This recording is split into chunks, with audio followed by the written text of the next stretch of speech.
Prime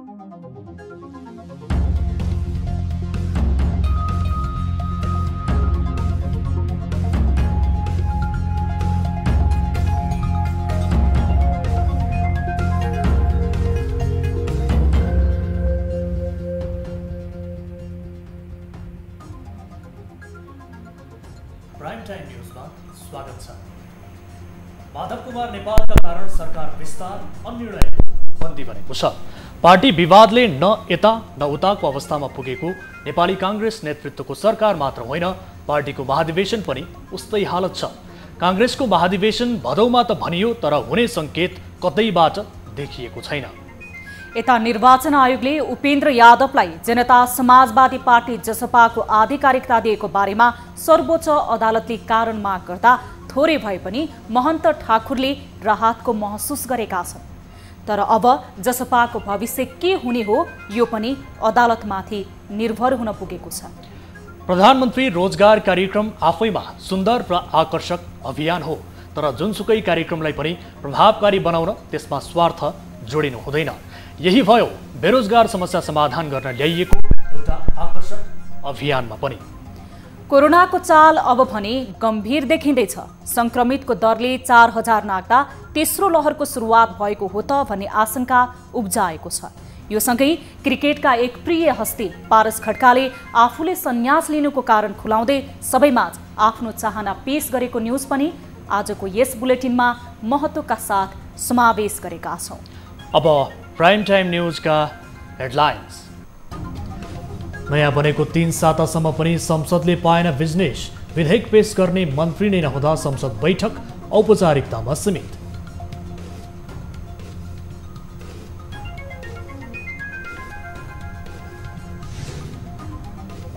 Darchula घटनामा भारतले माफी माग्नुपर्ने राष्ट्रिय सभा बैठकमा सांसदहरूको माग। घटनाको सत्य तथ्य छानबिन गरी सार्वजनिक गर्न आग्रह।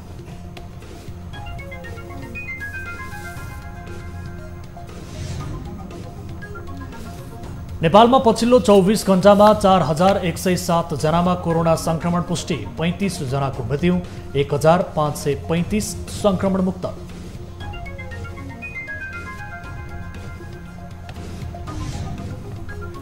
प्रधानमन्त्री रोजगार कार्यक्रम कार्यकर्ता र टाठाबाटाको पहुँचमा लक्षित वर्गले रोजगार पाएनन्।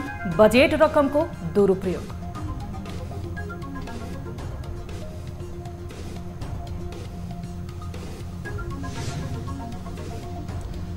र अन्तर्राष्ट्रिय क्रिकेटबाट सन्यास लिए पनि क्रिकेटबाट नटाढिने पूर्व कप्तान पारस खड्काको भनाई।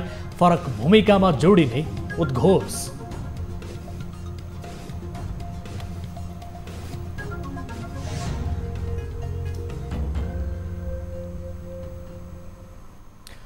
हामी निरन्तर न्यूजमा छौं। राष्ट्रिय सभामा सांसदहरूले दार्चुला घटनामा भारतीय सीमा सुरक्षा बल एसएसबी को संलग्नताबारे सरकारको धारणा मागेका छन्। सत्तारूढ नेकपा माओवादी केन्द्रका सांसद नारायण काजी श्रेष्ठले महाकाली नदी पार गर्ने क्रममा भारतीय सुरक्षा बलले तुइन काट्दा एक नेपालीको ज्यान गएको भन्दै भारतले माफी माग्नुपर्ने माग गर्नुभयो। उहाँले एसएसबीले तुइनको तार काटिएका कारणबाट जयसिंह धामी महाकाली नदीमा बेपत्ता भएको भन्दै भारतले अविलम्ब नेपाल र नेपाली जनतासँग सार्वजनिक क्षमा याचना गर्नुपर्ने माग गर्नुभएको हो।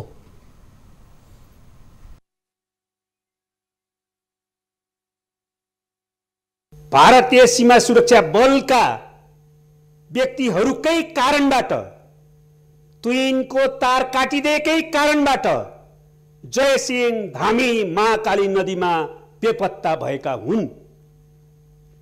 म यस प्रकारको अमानवीय, उत्पीडनकारी र क्रूर कार्यको घोर निन्दा एवं भर्त्सना गर्दछु। यसका निम्ति भारतले अविलम्ब नेपाल र नेपाली जनतासँग सार्वजनिक क्षमायाचना गर्न माग गर्दछु।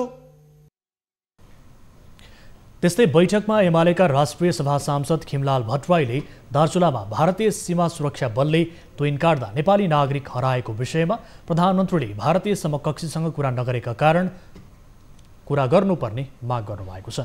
कमाएको भारतीय एसएसबी का जवानले तुइनको तार काटेर जयसिंह धामी नदीमा खसेर बेपत्ता भएका हुन्। देखि जान्ने साक्षीहरूले यो कुरा भनिरहेका छन्। बुझ्न बाँकी के छ? बैठकमा कांग्रेसका राष्ट्रिय सभा सदस्य अनिता देवकोटाले दार्चुला घटनामा सरकारले निष्पक्ष छानबिन गर्नुपर्ने बताउनुभयो। उहाँले तुइन तर्नुपर्ने बाध्यात्मक अवस्थाको सदाका लागि अन्त्य गर्न सरकारको ध्यानआकर्षण समेत गराउनुभयो। घटनालाई भारतसँग संवाद गरोस्, आफ्ना नागरिकको न्यायिक पक्षमा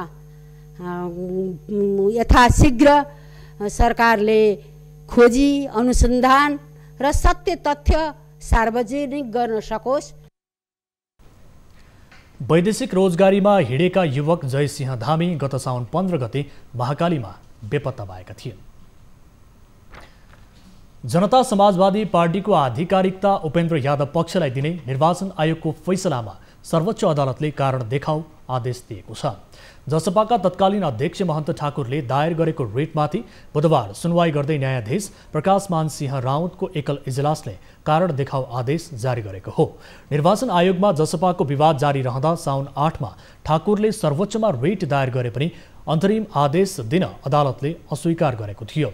साउन 11 गते यादवको पक्षमा आयोगले निर्णय गरेपछि ठाकुर साउन 15 गते सर्वोच्चमा पुनः अर्को रिट लिएर पुगेका थिए। ठाकुरले जसपा विवाद निरूपण गर्न निर्वाचन आयोगले गरेको हेडकाउन्ट र आधिकारिकता दिने निर्णय खारेज गर्न माग गरेका छन्। सर्वोच्च अदालतले जसपाको आधिकारिकता यादवलाई दिने निर्वाचन आयोगको निर्णय विरुद्ध दायर दोस्रो रिटमाथि पहिलो सुनवाई गर्दै पुरानो मुद्दासँगै ल्याउनमा राख्न पनि भनेको छ।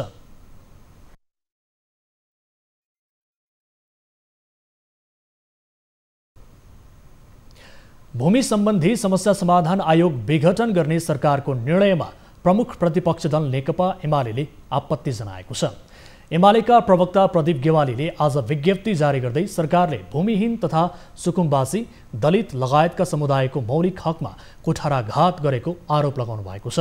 उहाँले तत्काल भूमि सम्बन्धी समस्या समाधान आयोग खारेज सच्याउन माग गर्नुभएको छ। विज्ञप्तिमा संविधानले परिकल्पना गरेको नागरिकका अधिकारहरू सम्बोधन गर्न आयोग गठन गरिएको उल्लेख छ। खाद्य सम्बन्धी हक धारा 36, आवासको हक धारा 37, दलितको हक धारा 40, सामाजिक न्यायको हक धारा 42 लगायत राज्यका निर्देशक सिद्धान्त तथा नीतिहरूको कार्यान्वयन गर्न भूमि सम्बन्धी ऐन 8औं संशोधनको व्यवस्था अनुसार भूमि सम्बन्धी समस्या समाधान आयोग गठन गरिएको विज्ञप्तिमा उल्लेख छ। मन्त्री परिषदको हिजोको बैठकले आयोग खारेज गर्ने निर्णय गरेको थियो।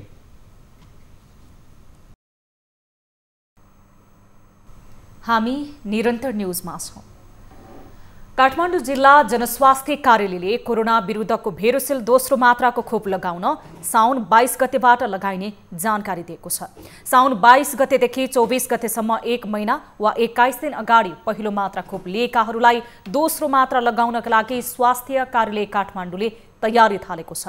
खोप 55 वर्ष वा सोभन्दा माथि उमेर समूहका व्यक्तिहरू, सार्वजनिक सवारी साधन चालक, सहचालक, शिक्षक, प्रधानाध्यापकलाई काठमाडौँ महानगरपालिकाले 32 वटै वडा, स्कुल वा अन्य फराकिलो स्थानमा खोप केन्द्र राखी सेवा प्रदान गर्ने निर्णय गरेको हो।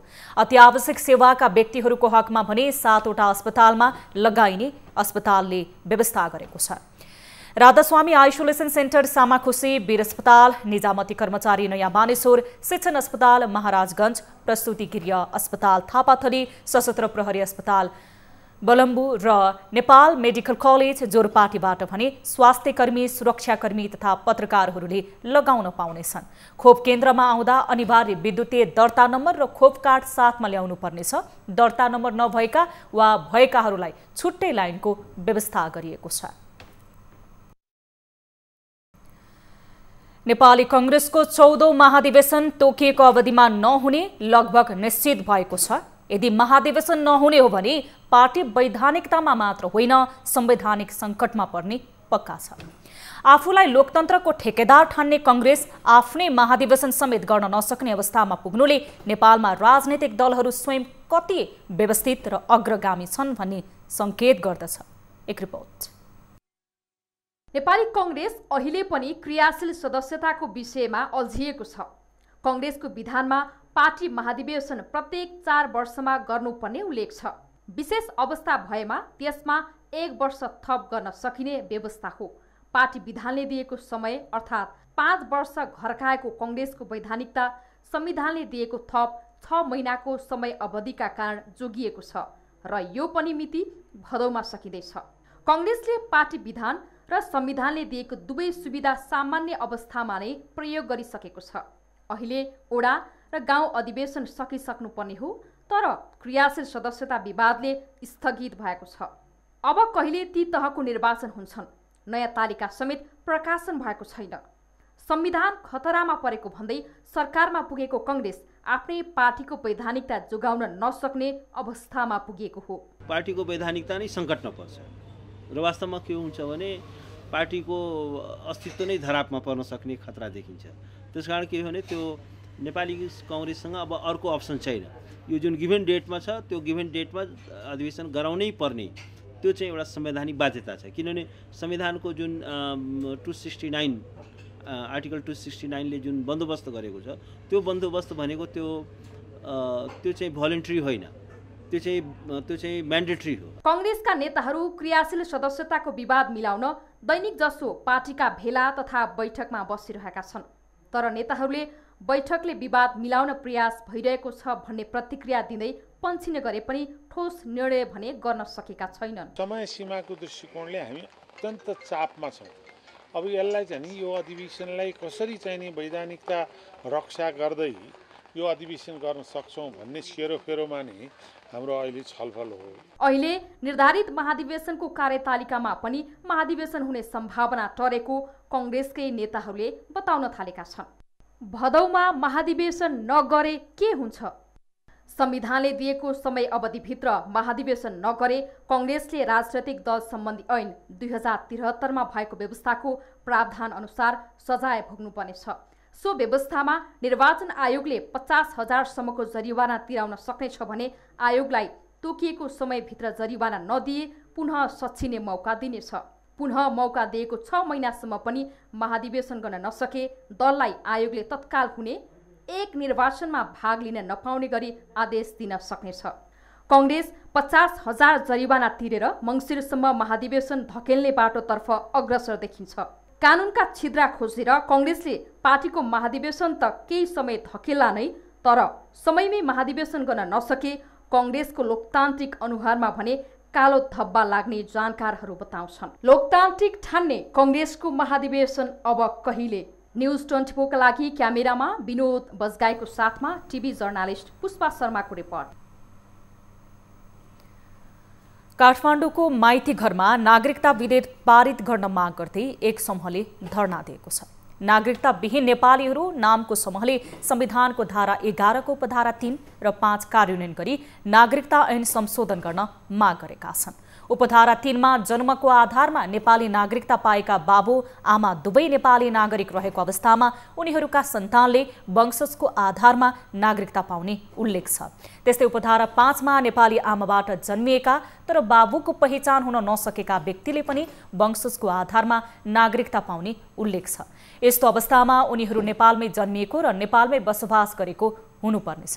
प्रदर्शनमा सहभागीहरूले आफूहरूले नागरिकता नपाएको भन्दै युवाहरूले विगतको दिनमा नागरिकता नपाएर गुमाएका सेवा सुविधाको क्षतिपूर्ति पाउनुपर्ने समेत सरकारसँग माग गरेका छन्। 2072 को संविधान बमोजिम भाग 2 उपधारा 11 र धारा 11 र उपधारा 3 र 5 हाम्रो रहेको छ। हाम्रो माग त्यसमा चाहिँ विगतका दिनमा हामीले सरकारबाट जुन नागरिकता नपाएका सेवा सुविधाहरू हामी गुमाएको छौँ त्यसको समेत हामी क्षतिपूर्ति समेत हाम्रो माग रहेको छ। नेपालमा जन्मसिद्ध सन्तानको आधारमा नागरिकता नपाउनेको संख्या 6 लाख र आमाको नामबाट नागरिकता नपाउने 5,80,000 रहेको तथ्याङ्क रहेको प्रदर्शनकारीले दावी गरेका छन्।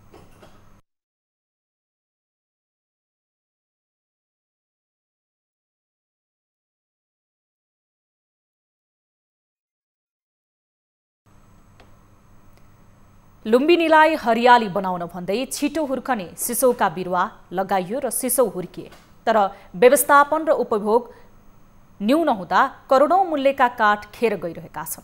सुकेका रुख र झाडीले लुम्बिनीको सौन्दर्यता नासिँदै गएको सरकारी पक्षको विश्लेषणपछि सिसौका रुख विस्थापित गरी लुम्बिनीलाई फलफुलको बगैँचा बनाउने काम सुरु भएको छ।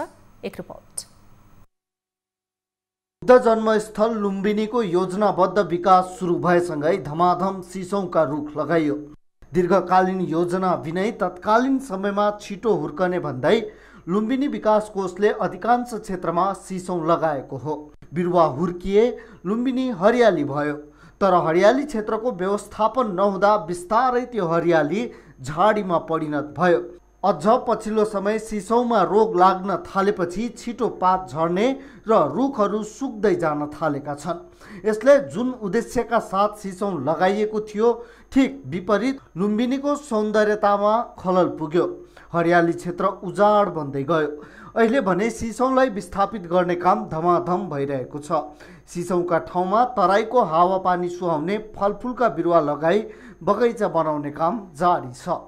अलिक कुहेका बिग्रेका होइन सुकेकामा त्यही भएर नराम्रो हेर्दा पनि भिजुअली इम्प्याक्ट नराम्रो देखेर मान्छेहरूको कम्प्लेन पनि आएर ठुलो त्यस्तो विज्ञहरू आउँदा पनि हेर्दा राम्रो देखेन भनेर यसलाई त्यतिखेर नै विचार आउँदै गयो कि यसलाई सिसो यहाँबाट विस्थापित गर्नुपर्छ। बरु यहाँ त्यतिखेर भगवान बुद्धको जन्म हुँदाखेरि पनि फलफुलकै बाटकाहरू बगैँचाहरू थियो। त्यही अनुसार नै यो ठाउँलाई फलफुलकै बगैँचा रूपमा तयार गर्नुपर्छ भन्ने विचार पनि बढ्दै गयो र यो जङ्गली बिरुवा बिस्तारै सिसोलाई स्पेसली विस्थापित गर्दै फलफुल बाटका गरेर चराचुरुङ्गी पनि बढी आउने। लुम्बिनीमा फलफुलको बिरुवा रोप्ने योजनाको सुरुवात 3 वर्ष अघि तत्कालीन प्रधानमन्त्री केपी शर्मा ओलीले गरेका हुन्। बुद्ध जयन्तीको कार्यक्रममा ओलीले सिसौं विस्थापित गरी लुम्बिनीलाई फलफुल बगैँचा बनाउन सुरु गरिएको घोषणा गरे। त्यसयता विकास कोषले लुम्बिनीलाई फलफुलको बगैँचाको रूपमा विकास गरिरहेको छ। लुम्बिनीमा 38 हेक्टरमा करिब 12,000 फलफुलका बिरुवा रोपिएको छ। कोषले यस क्षेत्रमा 16 हेक्टरमा आँप, 13 हेक्टरमा कागती, अनार, अम्बा र 9 हेक्टरमा कटहर, जामुन र लिच्चीको बिरुवा लगाउने योजना बनाएको छ। चालु आर्थिक वर्षमा 25,000 फलफुलका बिरुवा लगाउने योजना कोषको छ। सिसौका रुखहरूलाई विस्थापित गर्दै फलफुलको बगैँचाको रूपमा विकास गर्ने उद्देश्यले गौतम बुद्ध फलफुल वाटिकाको योजना ल्याइएको हो। अहिले यसमा झन्डै 25,000 विभिन्न थरीका फलफुलका बिरुवाहरू रोप्ने यो वर्ष रोप्ने हामीले योजना बनाएका छौँ। कोषले फलफुलको बिरुवा लगाउन दया निर्माण सेवालाई 2,64,21,000 रुपैयाँमा ठेक्का दिएको छ। आउँदो मङ्सिरसम्म बिरुवा लगाइसक्नुपर्ने सम्झौता छ। लुम्बिनी सिमसार क्षेत्र हो। सिमसार क्षेत्र चराहरूका लागि मुख्य वासस्थान मानिन्छ। तर सिसौलाई चराचुरुङ्गीले त्यति मन पराउँदैनन्। यसले गर्दा चराहरूको संरक्षण गर्न पनि सिसौको रुख विस्थापित गर्नुपर्ने चराविद बताउँछन्। अर्कोतर्फ सिसौ विस्थापित पछि कोषको आम्दानी त बढ्छ नै, विश्व पर्यटन केन्द्रको सुन्दरतालाई थप मनमोहक बनाउन पनि फलफुल बगैँचाले मद्दत पुग्नेछ। न्युज 24 टेलिभिजनको लागि रूपन्देहीबाट प्रकाश न्यौपानेको रिपोर्ट। केपी शर्मा ओली नेतृत्वको सरकारले दुई पटक विघटन गरेको प्रतिनिधि सभा सर्वोच्च अदालतको फैसलापछि बिउत्यो। संसद बचाउनका लागि अदालतमा मात्र होइन सडकमा समेत उत्रिएका दलहरू अहिले सत्तामा पुगेका छन्। तर मुद्दा लडेर बचाएको संसद बैठक भने औपचारिकतामा मात्र सीमित बनिरहेको छ। एक रिपोर्ट। दुवै पटकको प्रतिनिधि सभा विघटन असंवैधानिक भन्दै सडकदेखि सर्वोच्च अदालतसम्म चुनौती दिने दलहरू अहिले सत्तामा पुगेका छन्। संसद पूर्ण कार्यकाल चल्नुपर्छ भन्दै चर्को आवाज उठाएको दल नेपाली कांग्रेस, नेकपा माओवादी केन्द्र, जनता समाजवादी पार्टी संसद पुनर्स्थापनासँगै अहिले सत्तारूढ दल भएका छन्। तर संसदलाई बिजनेस दिनुपर्ने ठाउँ अर्थात् सरकार उदासीन भन्दा संसदले बिजनेस पाएको छैन। हामीले बहुत मुस्किलसँग संसद पुनर्स्थापनाको निम्ति आयो पर्यो। तर संसद हामी हप्ता दिन 10 दिन ग्याप गरेर कार्य गर्दा खोइ बिजनेस। संसद सचिवालयका अनुसार अहिले प्रतिनिधि सभामा 36वटा विधेयक विचाराधीन छन् भने हालै राष्ट्रिय सभाले पारित गरेका 4वटा विधेयक सन्देशका रूपमा पेश हुनेछन्। अघिल्लो सरकारले अघि बढाएको विधेयकमा नयाँ सरकारले पुनर्विचार पनि गर्न सक्छ। तर विधेयक प्रस्तुत गर्नका लागि मन्त्री नहुँदा प्रतिनिधि सभामा विचाराधीन रहेका विधेयकहरू प्रतिनिधि सभा प्रवेश गर्न सकेका छैनन्। प्रतिनिधि सभामा विधेयकहरू नहुँदा अहिले सामान्य ढङ्गबाट संसद चलिरहेको छ। त्यस्तो धेरै एजेन्डाहरू केही छैन। अहिले सामान्य ढङ्गले संसद चलिरहेको अवस्था हो। अब बिस्तारै मन्त्रीमण्डलको विस्तार सँगसँगै सबै लाइन मिनिस्ट्रीहरूमा मन्त्रीहरूको उपस्थिति भइसकेपछि अब विधेयकतिर प्रवेश गर्नेतिर जान्छ कि जस्तो अनुमान गर्न सकिन्छ। बिजनेस नल्याएसम्म संसदको बिजनेस अगाडि बढ्ने स्थिति चाहिँ बन्दैन। काङ्ग्रेस सभापति शेरबहादुर देउवा नेतृत्वको मन्त्री परिषद हाल 5 सदस्यीय छ। गृह मन्त्रालय, अर्थ मन्त्रालय, कानुन न्याय तथा संसदीय मामिला मन्त्रालयमा मन्त्री नियुक्त भएका छन् भने स्वास्थ्य मन्त्रालयमा राज्य मन्त्री मात्र छन्। नयाँ प्रधानमन्त्रीका रूपमा देउवाले कार्यभार सम्हालेको 3 हप्तासम्म पनि 20 वटा मन्त्रालय मन्त्रीविहीन छ, जसको असर प्रतिनिधि सभामा समेत परिरहेको छ। न्युज 24 टेलिभिजनका लागि टिभी जर्नालिस्ट जगन्नाथ दुलालको रिपोर्ट। हामीसँग न्युजहरू अझै बाँकी छन्। अहिले लाइभ ब्रेक। हामी निरन्तर न्युजमा छौँ। कोभिड पोजिटिभ भएका 50 वर्षीय प्रकाश रघुवंशी आज 89औं दिनमा घर फर्किएका छन्। 2078 वैशाख 25 गते भक्तपुरको खोरिया मैत्री नगरपालिका अस्पताल थिमीमा कोभिड पोजिटिभ भएर अस्पताल भर्ना भएका थिए। ललितपुर ग्वारको बस्ने रघुवंशी कोभिड लाग्नु अघि कुनै पनि दीर्घ रोगहरू नभएको हुनाले उपचार गर्न सजिलो र सफल भएको अस्पतालका निर्देशक डाक्टर ज्ञानकृष्ण कायस्थले बताउनु भएको छ।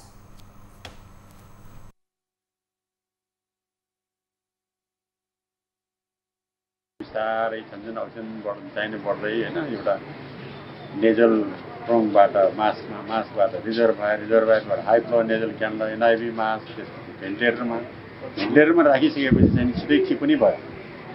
तर चाहिँ अनफर्चुनेटली फेरि उहाँलाई चाहिँ निमोनिया भयो, थप निमोनिया, अस्पतालमा हुने खालको निमोनिया, भेन्टिलेटर अस्पतालमा निमोनिया। त्यो भएपछि निकालिसकेपछि पनि उहाँलाई फेरि हाल्यो। प्रकाशको सफल उपचारपछि आज 89औं दिनमा अस्पतालबाट डिस्चार्ज भएको खुसीमा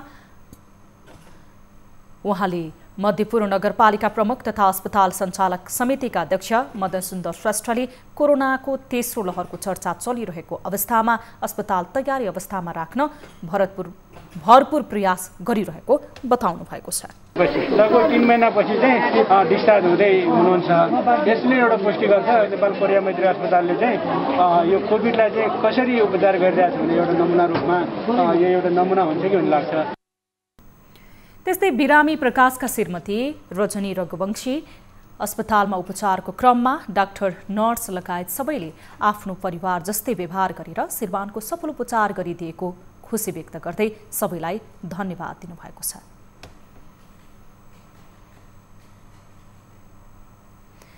नेपालमा बुधबार थप 4107 जनामा कोरोना संक्रमण पुष्टि भएको छ। देशभर गरिएको 11354 वटा पीसीआर परीक्षणको क्रममा 2975 र 4944 एन्टिजेन परीक्षणको क्रममा 1132 जनामा कोरोना पुष्टि भएको स्वास्थ्य मन्त्रालयले जनाएको छ। यो सँगै नेपालमा कोरोना संक्रमितको संख्या 7,69,927 पुगेको छ।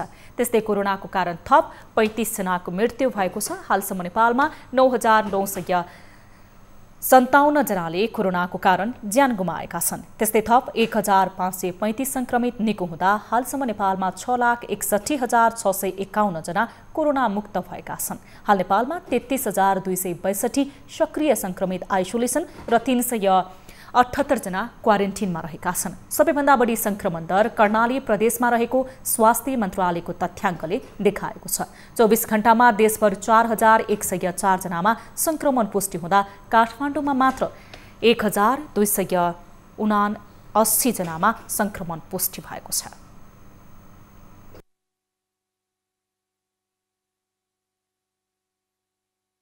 काठमाडौँ उपत्यकाभित्रको संक्रमणको अवस्था हेर्दा भक्तपुर जिल्लामा 206 जना संक्रमण पुष्टि हुनुभएको छ 24 घण्टाभित्र। ललितपुरमा 165 जना, काठमाडौँ जिल्लामा 908 जना, यसरी 1279 जना काठमाडौँ उपत्यकाभित्र संक्रमण पुष्टि भएको अवस्था छ। पीसीआर परीक्षण गरेको नमुनामध्ये 26% संक्रमण देखिएको छ। संक्रमण दर सबैभन्दा बढी कर्णालीमा 57.3% छ। त्यस्तै गण्डकी प्रदेशमा 44% र प्रदेश नम्बर 1 मा 32% संक्रमण पुष्टि भएको छ।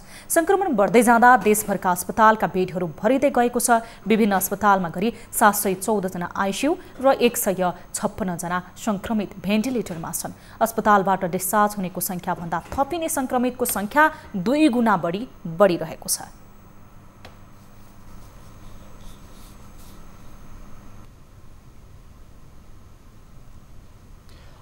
हामी निरन्तर न्यूजमा छौं। तत्कालीन केपी शर्मा ओली सरकारले प्रधानमन्त्री रोजगार कार्यक्रम सुरु गरेको 3 आर्थिक वर्ष पूरा भएको छ।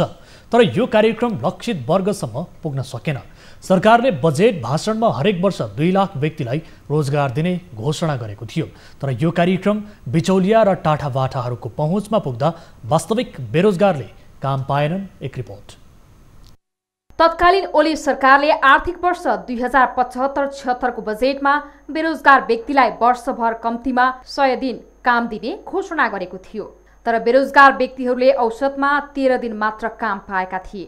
त्यस्तै गरी आर्थिक वर्ष 2076-77 मा प्रधानमन्त्री रोजगार कार्यक्रमबाट 1,02,046 जनाले रोजगार प्राप्त गरेका थिए। तर बेरोजगार व्यक्तिहरूले औसतमा 16 दिन मात्र रोजगारी पाए। प्रधानमन्त्री रोजगार कार्यालयका अनुसार आर्थिक वर्ष 2077-78 मा बेरोजगार व्यक्तिहरूले 70 दिन काम प्राप्त गरेका थिए। गत आर्थिक वर्ष देशभर बेरोजगार व्यक्तिहरूको सूचीकरणमा 7,08,300 व्यक्तिहरू दर्ता भएका थिए।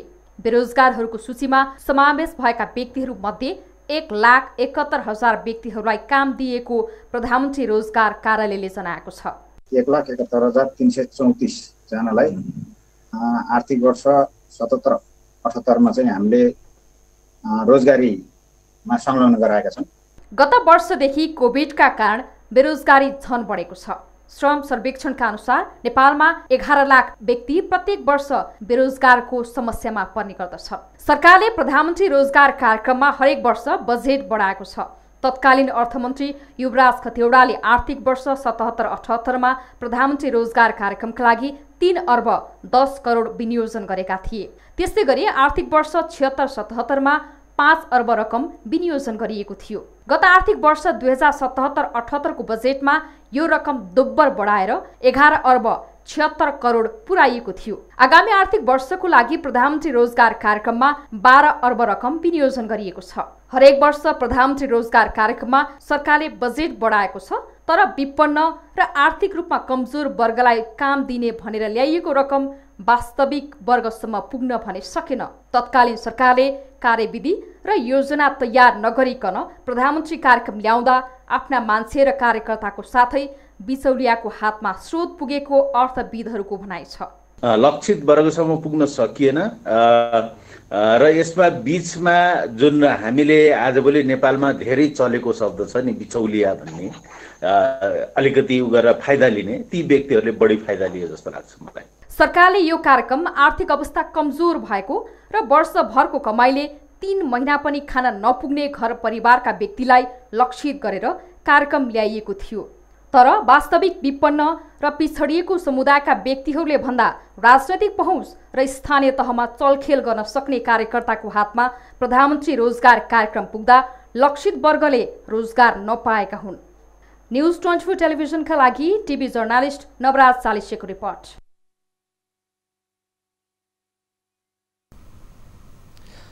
कोरोना महामारीका कारण लामो समयदेखि सुनसान रहेको पर्यटकीय स्थल सौराहामा आन्तरिक पर्यटकको चहल पहल बढ्न थालेको छ। पर्यटकको चहल पहल हुनुले पर्यटन व्यवसायीलाई राहत महसुस भए पनि जिल्लामा तीव्र रूपले फैलिएको कोरोनाका कारण निर्धक्कका साथ घुम्न जाने वातावरण भने अझै तयार भएको छैन। बिदाको दिनमा सौराहा पुगेर रमाउने पर्यटक धेरै रहे पनि अन्य दिनमा भने दैनिक 200 सम्म पर्यटकहरू पुग्ने गरेका छन्। एक रिपोर्ट। कोरोना विरुद्धको खोप लगाएको र समूहमा घुम्न जानेहरूको कारणले सौराहाका होटलहरू तथा सफारीमा स्वास्थ्यको मापदण्ड पालना गरिएको नेचर गाइडको भनाइ छ। अहिले भर्खरै 2-3 दिन भयो भनौँ न, 11 गतेदेखि खुलेको। अहिले चाहिँ फाटाफाट आइरहेछन् नेपालीहरू, लोकल टुरिस्टहरू। विदेशीहरू चाहिँ अब छैनन् हैन। सौराहाका व्यवसायी, कर्मचारी तथा गाइडहरू सबैले खोप लगाएपछि सौराहा सुरक्षित र खुल्ला रहेको सन्देश व्यवसायीले दिन थालेका छन्। बास बस्ने गरी पुग्ने पर्यटकहरू भने कम संख्यामा छन्। तत्कालको अवस्थामा सौराहामा भिडभाड नभएकोले सौराहा सुरक्षित रहेको पर्यटक स्वयं बताउँछन्। खोप लगाउँदैमा चाहिँ अब कोरोना चाहिँ अब लाग्दैन भन्न सकिएन, खोप उसलाई लागै छ, तर यसलाई कसरी हुन्छ सहज गर्नु पर्यो के। जिल्लामा तीव्र रूपले बढिरहेको कोरोनासँगै सौराहा पुग्ने पर्यटक बढ्नुले भने राम्रो सन्देश दिँदैन। जिल्ला स्वास्थ्य कार्यालय चितवनले तेस्रो भेरिएन्टको कोरोना आउन थालेको प्रति चिन्तित रहेको बेला चहल पहल बढ्नाले संक्रमित बढ्दो क्रममा भेटिन सक्ने बताउँछ। विगतमा संक्रमितको संख्या कम भएर केही समयको ब्रेकपछि बढेको भए पनि अहिले तीव्र रूपले बढ्दा भेरिएन्ट परिवर्तन भएको स्वास्थ्य कार्यालयको भनाइ छ। चितवनमा मानिसहरूको जमघट र लापरवाहीका कारणले गर्दा संक्रमितको संख्या ह्वात्तै बढेको छ। घटेर अनि बल्ल चाहिँ केही समय पछाडि बढेको थियो भने यो अहिले राम्रोसँग घट्न नपाउँदै थिर भएर एकैचोटि बढेको छ। त्यो हिसाबले हेर्दाखेरि कतै यो तेस्रो भेरिएन्टकै प्रभाव हो कि अलि यति छिटो चाहिँ त्यो पहिलाको भेरिएन्टले यति छिटो चाहिँ बढ्ने देखाएको थिएन दर, यसले छिटो देखाउनुको कारण त्यही तेस्रो भेरिएन्ट हो कि भन्ने पनि एउटा चाहिँ हामीले शङ्का गरेका छौँ हैन। चितवन राष्ट्रिय निकुञ्ज वरपरका मध्यवर्ती सामुदायिक वनमा मध्य वैशाखदेखि बन्द भएको जंगल सफारी लगायतका पर्यटकीय गतिविधि सुरु भएसँगै पर्यटकहरू वन्यजन्तु हेर्न हात्ती सफारी र जीप सफारी गर्न आएका छन्। तर निकुञ्जभित्र भने तत्काल पर्यटकीय कार्यक्रमहरू सुरु हुने सम्भावना देखिँदैन। न्युज 24 टेलिभिजनका लागि चितवनबाट क्यामेरामा चरण महतोको साथमा केदार शर्माको रिपोर्ट। सरकारवालाहरूले डोल्पाको गुम्बाहरूमा भइरहेको मूर्ति चोरी र गुम्बाहरूको संरक्षण सम्बन्धनका लागि पुरातत्व विभागको ध्यानाकर्षण गराएका छन्। डोल्पाको याङजेर गुम्बाबाट 28 स्थान मूर्ति चोरी भई फेला परेको 14 वर्ष पूरा भएको अवसरमा पुरातत्व विभागमा आज आयोजित कार्यक्रममा सरकारवालाहरूले नेपालको ऐतिहासिक सम्पदाको संरक्षणमा गम्भीर हुन ध्यानाकर्षण गराएका हुन्। कार्यक्रममा सरकारवालाहरूले मूर्ति तस्करमाथि आवश्यक छानबिन गरी दोषीलाई कारबाही गर्नुपर्ने, उपल्लो डोल्पाको साबिकका सल्दाङ, धोङफोङ सन्डो, भिजेर तिन्जे, छार्का र मुकोटमा स्थायी चौकीको व्यवस्था मिलाउनु पर्ने माग राखेका थिए। माथिल्लो डोल्पामा शैक्षिक, स्वास्थ्य तथा यातायात लगायतका विभिन्न विकासका पूर्वाधारहरूमा पछाडि पारिएकाले धेरै अपराधिक क्रियाकलाप बढ्न थालेको डोल्पो बुद्ध गुरु नानक टुल्कु रिङचेङ रिम्पोन्चेले बताउनुभयो। मूर्ति चोर्नका लागि अत्याधुनिक हतियार सहित आउने गरेकाले पहिलो प्राथमिकता सुरक्षा नै भएको उहाँको भनाइ छ। हारेको कार्यमा के छ भने पहिला बेलामा एकदम सोझो हुन्छ, पढाइलेखेको हुँदैन, उनीहरू बाहिरको मान्छे आउनु भनेको एकदम डराउँछ, उनीहरू विवशै हुन्छ। त्यो भएको छ अहिले त मान्छेहरू ठाउँमा स्कुल पुग्छ, सेल्स डिफेन्ड। कार्यक्रममा विभागका प्रमुख पुरातत्व अधिकृत रामबहादुर कुँवरले डोल्पामा मूर्तिहरूको सूचीकरण गर्दा सहजीकरण गर्न आग्रह गर्नुभयो। उहाँले हिमाली भेगको मूर्तिहरूको सूचीकरण कार्य आगामी वर्षबाट सुरु हुने जानकारी समेत दिनुभयो। सूचीकरण गर्न जाने क्रममा साथीहरू पुग्दाखेरि त्यहाँ चाहिँ मूर्तिहरू धेरै गुम्बाहरूमा हामीले हेर्ने पायौँ। साथीहरू जानुपर्छ चाहिँ डोल्पाको पनि सूचीकरण भएको छ। 67 देखि 70 को बिचमा डोल्पामा भएका सांस्कृतिक सम्पदाहरूको पनि सूचीकरण गरेका छौँ। डोल्पामा सन् 2005 मा याङजेर गुम्बाबाट 28 स्थान मूर्ति चोरी भएको थियो। त्यसपछि पटक पटक मूर्ति चोरी हुने क्रम जारी रहेको डोल्पावासीको गुनासो छ। न्युजहरू अझै बाँकी छन्। यो समय हो लाइफ बोय हात धुने ब्रेकको।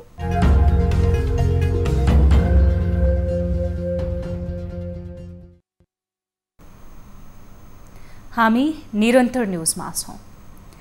नेपाल प्रहरीका 14 जना पूर्व महानिरीक्षकले महाराजगञ्ज स्थित राष्ट्रिय प्रहरी प्रशिक्षण प्रतिष्ठान सार्ने निर्णय खारेज गर्न माग गरेका छन्। आज प्रधानमन्त्री शेरबहादुर देउवालाई भेटेर उनीहरूले केपी शर्मा ओली नेतृत्वको अघिल्लो सरकारले गरेको निर्णय खारेज गर्न माग गरेका हुन्। तत्कालीन प्रधानमन्त्री ओली नेतृत्वको मन्त्री परिषदले 2075 भदौ 21 गते प्रहरी प्रशिक्षक प्रतिष्ठान काभ्रेको पनौती सार्ने निर्णय गर्दै सो स्थानमा राष्ट्रपतिका लागि हेलिप्याड बनाउने निर्णय गरेको थियो। पूर्व महानिरीक्षकहरूले आज प्रधानमन्त्री देउवालाई बुझाएको ज्ञापन पत्रमा नेपाल प्रहरीका बहालवाला र पूर्व प्रहरी कर्मचारीहरूको ऐतिहासिक एवं भावनात्मक सम्बन्ध गाँसिएको प्रशिक्षण प्रतिष्ठानको पूरै जग्गा र भौतिक सम्पत्ति राष्ट्रपति कार्यालयको सुविधा बढाउनका लागि दिनु र अव्यावहारिक भएको बताएका छन्।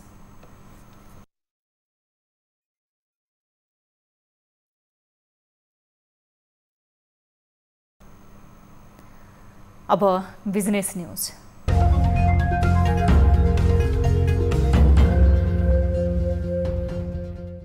शेयर बजार मापक नेप्से सूचकले दैनिक नयाँ रेकर्ड कायम गर्न थालेको छ। बुधबार नेप्से सूचक 12.05 अङ्कले बढेर 3123.15 बिन्दुमा पुगेको छ। यो नेप्सेले कायम गरेको हालसम्मकै उच्च बिन्दु हो। यस्तै बुधबार सेन्सिटिभ इन्डेक्स पनि 0.70 अङ्कले बढेको छ। बुधबार कारोबार रकम समेत बढेको छ। मङ्गलबार 11.5 अर्ब रुपैयाँ बराबरको शेयर कारोबार भएकोमा बुधबार कारोबार रकम 15.5 अर्ब रुपैयाँ भन्दा माथि पुगेको छ। 15 अर्ब 59,57,94,271 रुपैयाँ बराबरको 2,88,13,831 किता शेयर कारोबार भएको छ। बुधबार 11 कम्पनीको शेयर सकारात्मक सर्किट लेभलमा कारोबार भएको छ, जसमा अधिकांश हाइड्रो पावर कम्पनी रहेका छन्। बुधबार अपी पावरको सबैभन्दा धेरै 79,50,00,000 रुपैयाँ बराबरको शेयर कारोबार भएको छ भने Arun valley hydro power 56,72,00,000, Sanima Mai hydro पावरको 50,34,00,000, अरुण काबेली हाइड्रो पावरको 41,55,00,000 रुपैयाँ र छिमेकी लघुवृत्तको 40,89,00,000 रुपैयाँ बराबरको शेयर कारोबार भएको छ। बुधबार हाइड्रो पावर कम्पनीहरूमा लगानीकर्ताको सबैभन्दा धेरै आकर्षण देखिएको छ। हाइड्रो पावर कम्पनीहरूको शेयर मूल्य बढ्दा उक्त उपसमूहको सूचक सबैभन्दा धेरै 5.81% बढेको छ भने विकास बैंक र फाइनान्स कम्पनीहरूको शेयर मूल्य पनि 1% भन्दा धेरैले बढेको छ। नेपाल राष्ट्र बैंकले नयाँ सरकारको प्राथमिकता र प्रक्षेपणलाई हेरेर मात्रै चालु आर्थिक वर्षको मौद्रिक नीति सार्वजनिक गर्न सकिने स्पष्ट पारेको छ।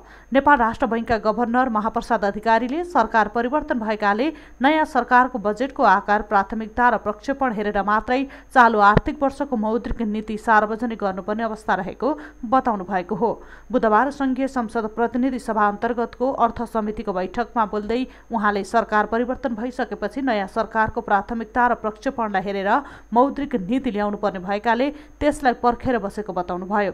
गभर्नर अधिकारीले मौद्रिक नीतिको तयारी भने लगभग पूरा भएको पनि बताउनुभयो, तर सरकार परिवर्तन भएकाले नयाँ सरकारको योजना र प्राथमिकता हेरेर मात्रै त्यसलाई अन्तिम रूप लिन सकिने बताउनुभयो। राष्ट्र बैंकले व्यापार घाटालाई कम गर्न, विलासिता र अनावश्यक वस्तुहरूको आयातमा रोक लगाउने तथा आयात प्रतिस्थापनका लागि सञ्चालनमा आएका व्यवसायलाई कर्जा प्रवाह गर्ने नीति लिएको पनि जानकारी दिनुभयो।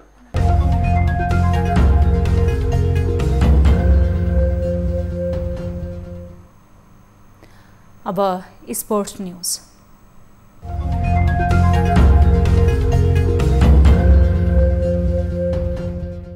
अन्तर्राष्ट्रिय क्रिकेटबाट सन्यासको घोषणा गरेका राष्ट्रिय क्रिकेट टिमका पूर्व कप्तान पारस खड्काले आफू व्यवस्थापकको भूमिकामा नेपाली क्रिकेटमा काम गर्ने बताएका छन्। बुधबार पत्रकार सम्मेलन मार्फत पारसले आफू क्रिकेटमा नटाडिने बताउँदै भूमिका मात्र बदलिने बताए। मंगलबार पारसले अन्तर्राष्ट्रिय क्रिकेट करियरबाट विश्राम लिने निर्णय गरेका थिए। पारसले 2 वर्ष अघि नै सन्यासको विषयमा सोचेको भए पनि टिमलाई सहयोग गर्न मात्र राष्ट्रिय टिममा बसेको उल्लेख गरे। त्यस्तै उनले कप्तान र खेलाडीको रूपमा आफूले गर्न सक्ने योगदान राष्ट्रिय टिमबाट पूरा गरेको जिकिर गरे।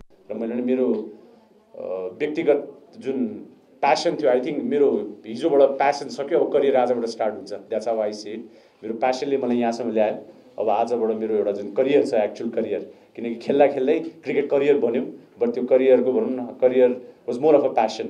र आजबाट चाहिँ मलाई लाग्छ एउटा करियरको सुरुवात म गर्नेछु। त्यो करियर डेफिनेटली क्रिकेटमा त जसरी पनि म रहने नै छु। पारसले आफूले क्रिकेटको रूपमा हासिल गरेका ठूलो सफलता दर्शकको माया र इज्जत नै भएकाले नेपाली क्रिकेटलाई माथि पुर्याउनु आफ्नो कर्तव्य भएको बताए। क्रिकेट क्षेत्रको सुधारका लागि ज्ञानदेखि लिएर सरकारको पनि साथ आवश्यकता पर्ने उनले बताए। क्रिकेट व्यवस्थापनमा आउनको लागि चाहिँ मैले भने म भोलि गएर क्रिकेट सङ्घको पदाधिकारी हुला या क्रिकेट सङ्घको कोषाध्यक्ष होला, अध्यक्ष होला, whatever, but then again त्यो म मात्र भएर हुँदैन।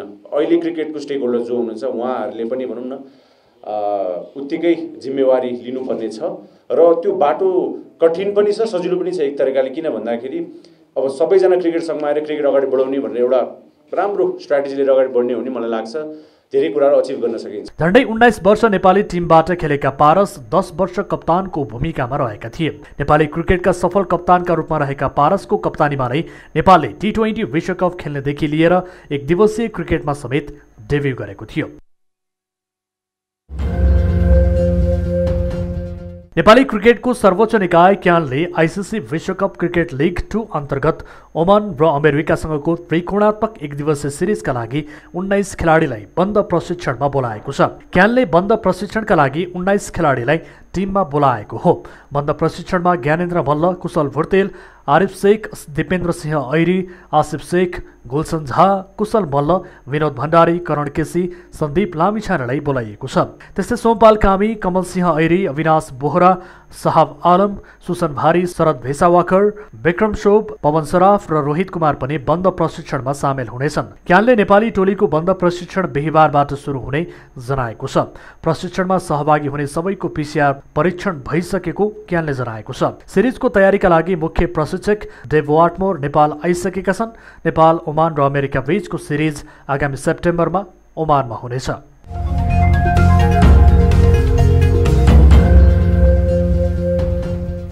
अब प्राइम टाइम न्यूज सक्नु अघि हेडलाइन्स पुनः एकपटक। नयाँ बनेको 3 सातासम्म पनि संसदले पाएन बिजनेस। विधेयक पेश गर्ने मन्त्री नै नहुँदा संसद बैठक औपचारिकतामा सीमित।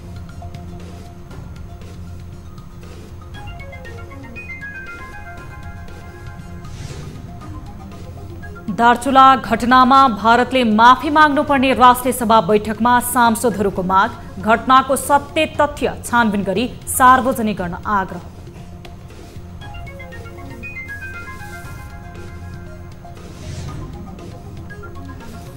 नेपालमा पछिल्लो 24 घण्टामा 4107 जनामा कोरोना संक्रमण पुष्टि, 35 जनाको मृत्यु, 1535 संक्रमण मुक्त।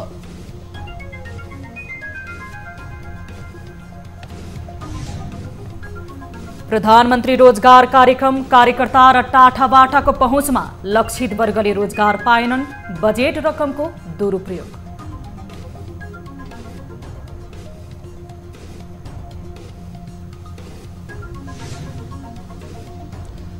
र अन्तर्राष्ट्रिय क्रिकेटबाट सन्यास लिए पनि क्रिकेटबाट नटाढिने पूर्व कप्तान पारस खड्काको भनाई। फरक भूमिकामा जोडिने उद्घोष।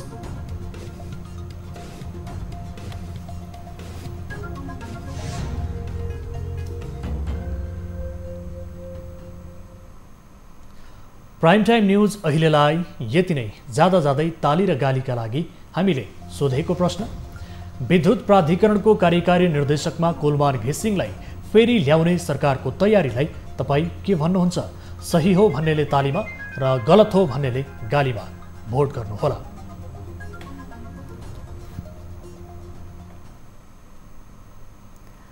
थप न्यूजको लागि हाम्रो वेबसाइट www.news24nepal.com हेर्न नभुल्नुहोला। साथै तपाईँले हामीलाई फेसबुक, ट्विटर र युट्युबबाट पनि फलो गर्न सक्नुहुनेछ।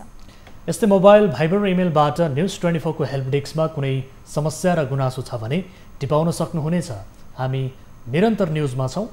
नमस्ते।